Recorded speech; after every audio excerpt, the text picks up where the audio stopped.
Following your kids to talk about your dad is not good scheduling. But distinguished guests, presidents and vice presidents, dear friends, my mom and Mary and I and our families, thank you for being here to honor the good and great man we loved so much.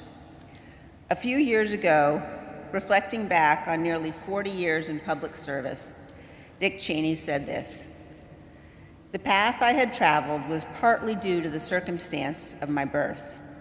Not that I had been born into a powerful or privileged family, I wasn't. But I was born an American, a blessing surely among life's greatest." My dad thought deeply about what this blessing meant, about the duties it imposed. Shortly after he became Secretary of Defense in 1989, he described departing from the Pentagon. "As my helicopter lifted off the Pentagon helipad, I could look across the river to the great monuments of Washington, Jefferson, and Lincoln, to the White House and the Capitol building, where all the great decisions that have shaped 200 years of American history were made. And I could look directly out on Arlington National Cemetery and remember what a terrible price thousands of brave Americans have paid so that all of us could enjoy the blessings of liberty." My dad's devotion to America was deep and substantive. He spent his life studying the history of our great republic. He knew you couldn't truly appreciate what it means to live in freedom if you didn't understand the sacrifices of the generations who came before. And he made sure that his children and grandchildren understood this too. When Mary and I were little, my dad would load up our station wagon on the weekends to take us to visit Civil War battlefields. With the back seat down and no need for seatbelts in those days, we would stretch out, eating Krispy Kreme donuts for breakfast, while my dad drove us to places like Gettysburg, Antietam, Chancellorsville, and Manassas. To be clear, even with the donuts, Mary and I were not enthusiastic participants in these outings. As you might imagine, Dick Cheney read every word of every sign at every battlefield, museum, and national park he ever visited. When you're 5 or 6 years old, this is not your idea of a good time. Mary and I usually moaned and groaned about how long he was taking, and Dick Cheney ignored us. And he just kept reading the signs. He didn't lecture us or demand that we read anything, but we pretty quickly realized no one was going anywhere until he got done. And so we figured we might as well start reading the signs too. And what an education we got. That was the thing about Dick Cheney. He wouldn't force his opinion on you or demand you do things his way. He might not share his opinion at all if you didn't ask.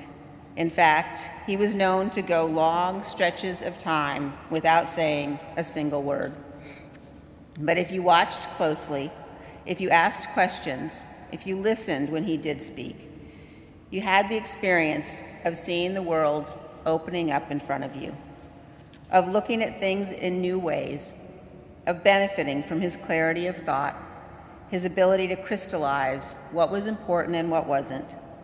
And he was always surprising. Many know the story of his time at Yale. If my dad heard you say he flunked out, he would correct you. No, I was asked to leave. Twice. He took a break from school and he spent several years building power line across the West. I had heard this part of the story my whole life, but it wasn't until I worked with him on his memoirs that I learned how he spent his evenings. At the end of long days, he'd unroll his sleeping bag by a campfire or on a cot in the cook tent, and by the light of his Coleman lantern, he read Winston Churchill's 6-volume history of World War II.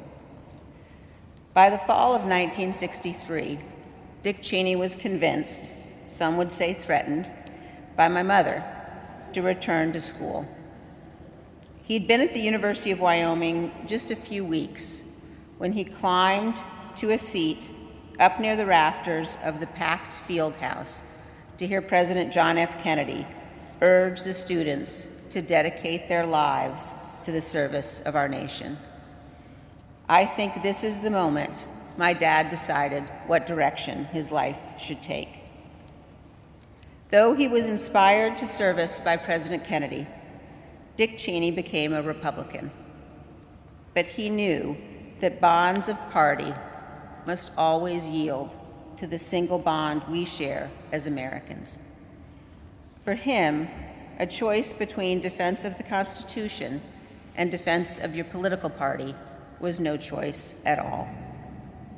When he was vice president, he wrote in this letter to all of his grandchildren, "As you grow, you will come to understand the sacrifices that each generation makes to preserve freedom and democracy for future generations.